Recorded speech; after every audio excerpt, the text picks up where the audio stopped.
Hello, everyone. Today, we're going to learn how to utilize the Docker Hub in context to Azure. For this demo, we'll be navigating to our repos and clicking on the Docker file. As we can see, we have two kinds of services available right here. We have a product service built in Python, and then we have the index.php, which displays the products that are being returned. If we refresh the page, we will see the page index.php is running, and that it is returning the listed products. Now we will make a small change to this file and show the end-to-end deployment process. For that, we will come in here and change the text. Let's say DevOps is awesome, because it is. Now we will hit the commit, and as soon as we do this, it will instantly build your pipeline. Before we get into your pipeline, we shall look at some of the Docker-related configuration. So we have a Docker file over here that is pulling the Python image from Docker Hub and putting it in here as part of the configuration. Here we have the Apache server and the build and release Docker Compose files. Right now we are at the build file, and as we can see, it is building our Python service. It is putting it into a certain location for volumes.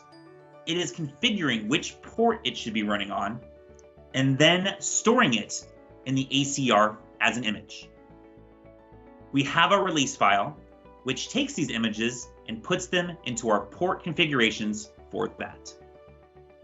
All right then, now we will show what happened as soon as we clicked on the commit option.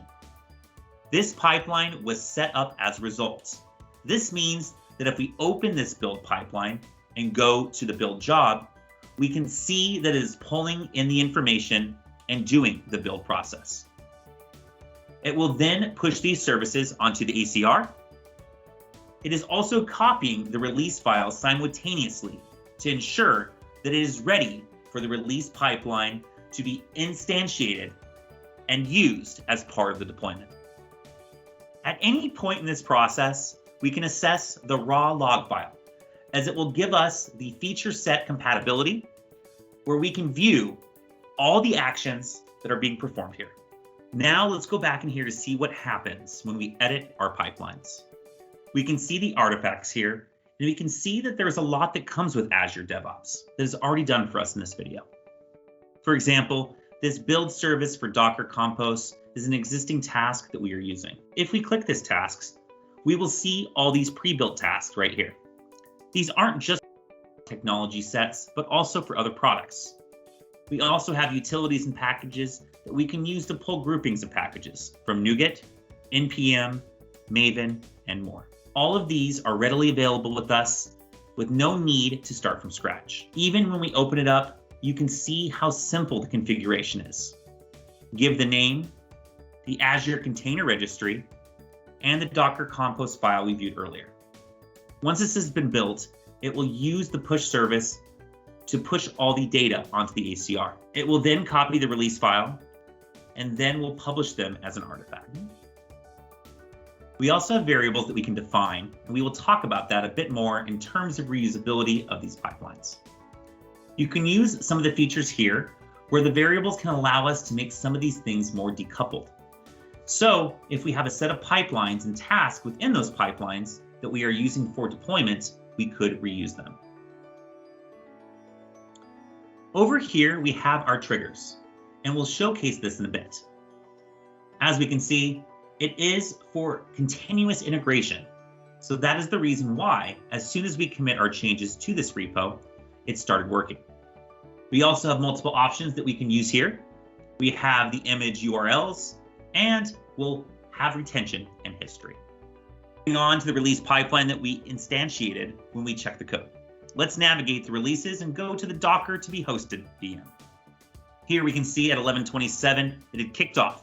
It's already finished, so we can see our changes in there as well. But let's first click on this. If we click in here, you can look at the logs again. We have the initialized job, the downloading, the copying, the deployment, the verification, and the finalized job sequence. If you click on, let's say, deployment, you can see the log files and you can easily switch between tasks from options on the top left. No need to go back and forth. Now we are looking at different components of this pipeline. As we go in here, we will see the trigger that has instantiated the process. We can see here it says, create a release every time a new build is available. We need to set up this trigger over here, and then within this build artifact, we will set up the build pipeline that we want the release pipeline to be linked with. Our build pipeline is a Docker to the hosted VM, which we covered previously and is available here. You can also select which versions you want to deploy from here. It also has your window defect source over here as well. If we click on the hosted VM, you will see that we have configured the VM on which we will be deploying this. Our VM is hosted on Azure. We also have some additional configurations that you can plan here, but as you can see, it's just following the copy. And then the deployment, which is using the Docker Compose to handle all the deployments for this. We have further options down here that we can use to manage environmental variables and output variables that can be used by subsequent tasks as well. Okay, now let's go back to the service where we deployed on this VM. As you can remember, we had changed the text to Azure DevOps is awesome. We will refresh it now, and the change we made will appear right here. Thanks for joining us on this video. For more information, reach out to us at marketing@alphabold.com.